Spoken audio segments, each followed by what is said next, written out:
Timoty faharoa toko faharoa. Ny fitondrantenan'ny mpanompo ankasitrahan'Andriamanitra ao amin'ny vanim-potoana fiemorana. Timoty faharoa toko faharoa ny andininy voalohany hatramin'ny 4.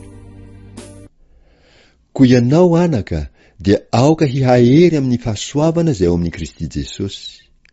Ary izay zavatra efa renao tamiko teo anatrehan'ny vavolombelona maro dia atolory ny olona mahatoky izay hahay mampianatra ny sasany kosa. Ny mpanompo mahatoky. Timoty faharoa toko faharoa ny andininy 7 hatramin'ny 10. Miaraha miaritra ny mafy amiko ianao tahaka ny miaramila tsara ny Kristy Jesosy. Ny miaramila manafika dia tsy mba misy manindry tena amin'ny raharahany izao fiainana izao, mba hahafaly izay efa nifidy azy ho miaramila. Ary raha misy manezaka amin'ny filalaovana dia tsy satrohana satro-boninahitra izy raha tsy manezaka araka ny lalàna. Ny mpiasa tany izay misasatra no tokony ho voalohany handray ny vokatra. Dinio izay lazaiko fa homeny tombo fahazavan-tsaina ny amin'ny zavatra rehetra ianao. Tsarovy Jesosy Kristy izay natsangana tamin'ny maty dia ilay avy tamin'ny taranaki Davida araka ny filazantsarako izay iaretako fahoriana tamin'ny fatorana aza ohatra ny mpanao ratsy, nefa ny tenin'Andriamanitra dia tsy mba voafatotra. Izany no iaretako ny zavatra rehetra no ny amin'ny olom-boafidy, mba hahazoany ireny koa famonjena dia ilay ao amin'ny Kristy Jesosy mba amin'ny voninahitra mandrakizay. Ny tsy fiovaovan'Andriamanitra.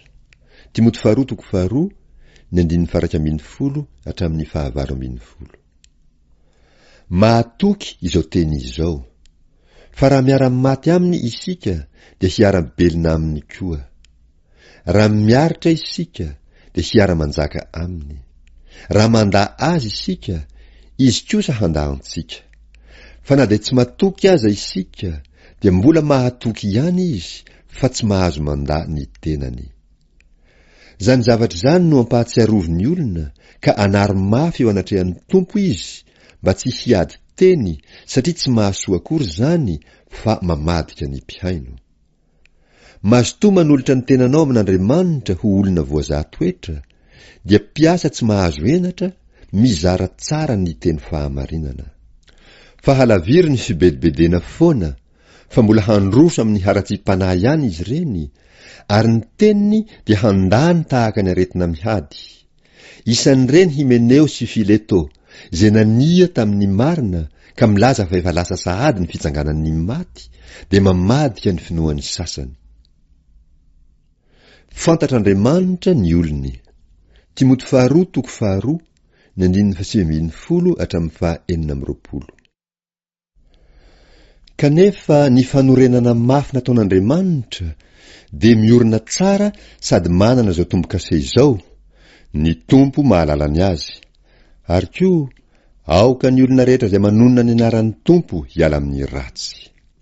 Fa ao an-trano lehibe, tsy dia fanaka volamena sy volafotsy ihany no ao, fa fanaka hazo sy tany koa. Ny sasany homem-boninahitra, ary ny sasany halambaraka. Koa raha misy olona manadio ny tenany ho afaka amin'ireny, dia ho fanaka homem-boninahitra izy, efa no hamasinina ka mahasoa ho an'ny tompo, voavoatra ho amin'ny asa tsara rehetra. Fa mandosira ny filan'ny tanora fanahy, ary miezah mitady fahamarinana, finoana, fitiavana, fihavanana amin'izay miantso ny tompo amin'ny fo madio. Fa mandava ny fanontaniana adaladala tsy misy antony, satria fantatrao fa mahatonga ady izany. Ary tsy mety raha miady ny mpanompon'ny tompo, fa ho malemy fanahy amin'ny olona rehetra, mahay mampianatra, mahalefitra, mananatra ny mpanohitra amin'ny fahamoram-panahy. Fa angamba Andriamanitra hanome azy fibebahana hahalalany tsara ny marina, ka hody ny sainy ho afaka mifandritry ny devoly izay nanao azy samby belona hanao ny sitrapony.